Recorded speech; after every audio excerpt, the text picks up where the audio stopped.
Hello students, welcome back to the class of environmental applications.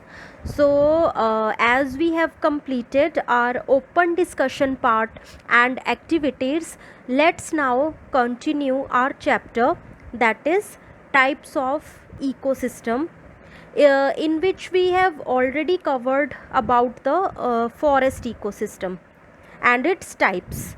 Now today we will do grassland and desert ecosystem, thus completing our terrestrial ecosystem. As clear from the term, grasslands are the areas which are dominated by species of grasses, but sometimes also allow the growth of a few trees and shrubs. So here grasses are the predominant vegetation. Now some features of grassland ecosystem. Grassland ecosystem or biome is dominated by grass species. Now what is biome? I have explained in the previous videos. Biomes are the large geographic units. So large geographic units supporting larger variety of plants and animals, and more communities of plants and animals are comprised, and it is between a forest and a desert ecosystem. Means grasslands are the transitional landscapes between forest and desert ecosystem. Now why it is considered transitional, why it is between forest and desert ecosystem? Because the rainfall is not so enough in the grasslands that it can support the growth of a forest, but yes, it is not so little to form a desert. So it is maintained by grazing animals and frequent fires. Means limited grazing always helps to improve the primary production of the grasslands. Means it always helps in the improvement of the ecosystem, but if there is overgrazing by animals, then it also reduces the crop cover or the grass cover, and it also leads to degradation of the grasslands, resulting in desert formation. So overgrazing, the frequent fires, they are the deciding factors for the maintenance of the grasslands, and it is a region where the average annual precipitation is great enough. I have told you that precipitation or rainfall is enough to support grasses and also few trees or shrubs, but it is not so less that a desert is formed. So it is a transitional landscape between desert and forest ecosystem. Then further, grasslands can also be classified into tropical and temperate grasslands. The grasslands can be classified into temperate and tropical grasslands depending upon the temperature and rainfall conditions. Now let's talk about tropical grasslands. So it is clear from the name, found near the tropics. Okay, so we have done tropical rainforests in the previous videos. So similarly, there are tropical grasslands like tropical rainforests, so like tropical grasslands. So forests are dominated by large number of trees, and grasslands are dominated by grasses. So these tropical type of grasslands occur near the borders of tropical rainforests. So they are near the borders of tropical rainforests, and it is a region of high temperature and there is low to moderate rainfall here. Now there is a term here, savannas. Now these savannas are the names given to the tropical type of grasslands, especially in Africa. So in Africa they are called as savannas.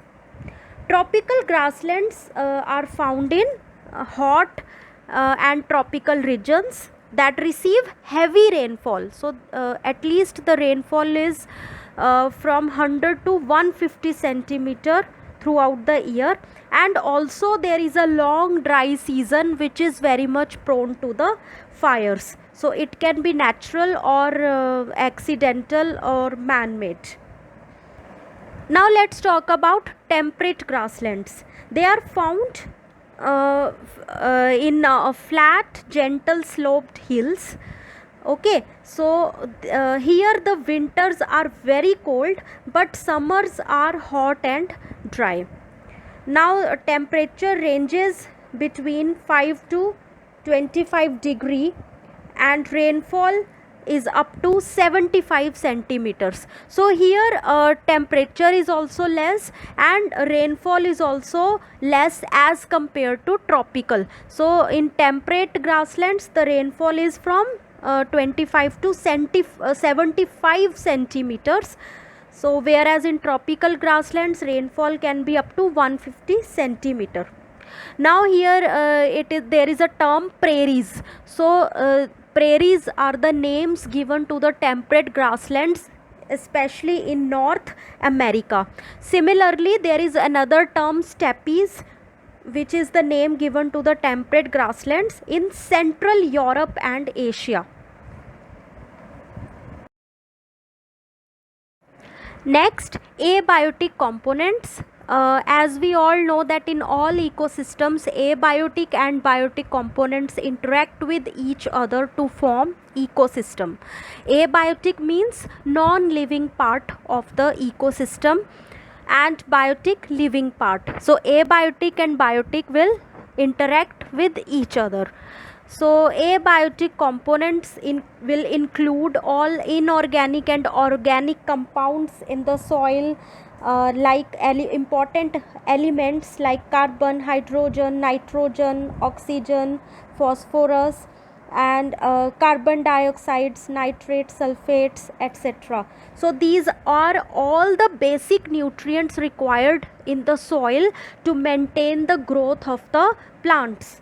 Then apart from that, rainfall, temperature of the area, humidity, sunlight, all factors play an important or significant role in the management of the ecosystem. Next, biotic components, living components.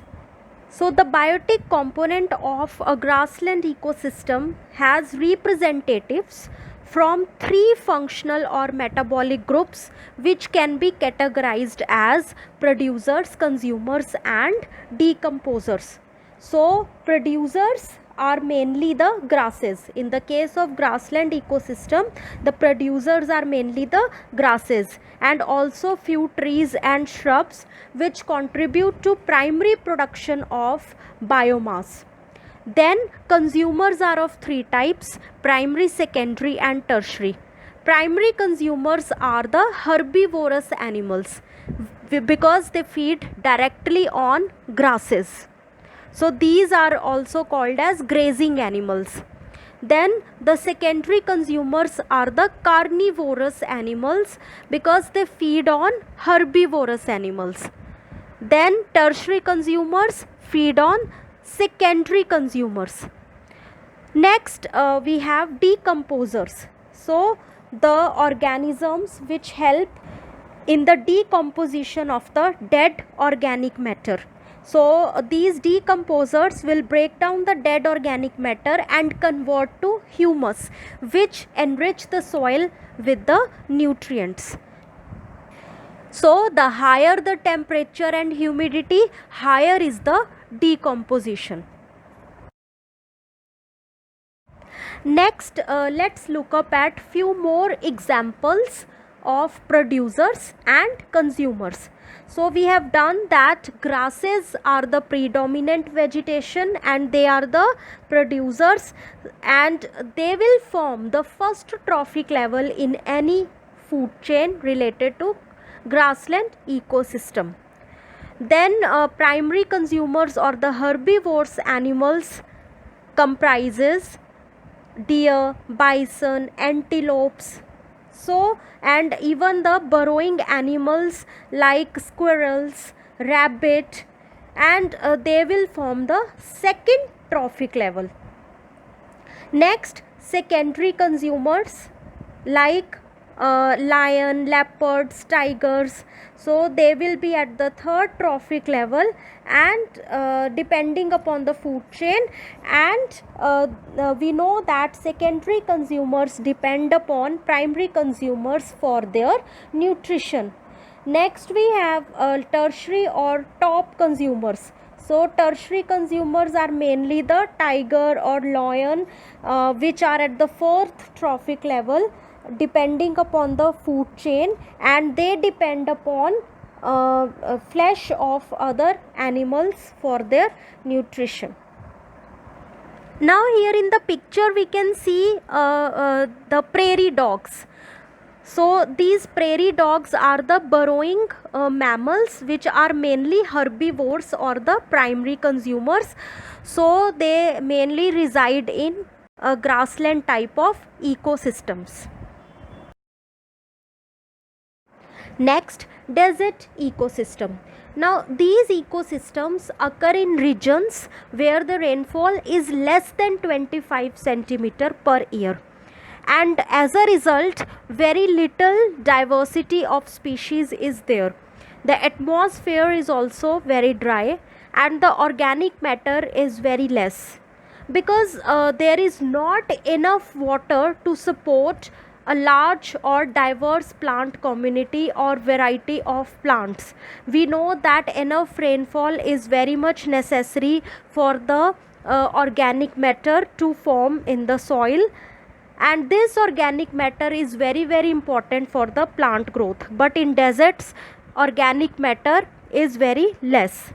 Deserts can also be classified as tropical, temperate, and cold deserts. So, Sahara Desert, Namibia Desert in Africa, and Thar Desert in Rajasthan are hot or tropical deserts which are very hot and very dry. Cold deserts like Gobi Desert in China has cold winters and warm summers. So thus, depending upon the climatic conditions, deserts can be tropical or cold. Now let's take a look at the flora and fauna, or plants and animals of the desert ecosystem. The organisms are well adapted to these desert like conditions to withstand the extremes of temperature and arid conditions. For example, plant species like uh, cacti, acacias have reduced and scaly leaves, so that it may cut down loss of water to reduce the transpiration. Or succulents means they have the features that they have stems which can store water. So these are the adaptations of plants in desert conditions. Then the dominant animals of deserts are spiders, scorpions, lizards, etc. Cold desert animals. So the animals which reside in cold deserts include Arctic wolf, weasel, reindeer, which are well adapted to the extreme cold, as ice and snow create very harsh conditions. In cold deserts, thick layer of ice remain frozen under the soil surface throughout the year. So this is all about the adaptations and various types of animals of cold and hot deserts. Okay, now let's conclude the topics. So we have done our forest ecosystem also in the previous videos, and now today we have covered grasslands and deserts. So both forests and grasslands are the terrestrial type of ecosystems, and trees, shrubs, grasses are the dominant vegetation in these type of ecosystems.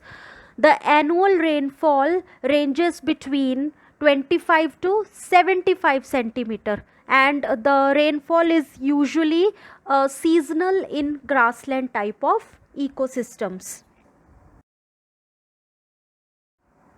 So, with this, we cover all the terrestrial types of ecosystems. Go through all the related videos carefully and revise it. Thank you. Stay safe and healthy.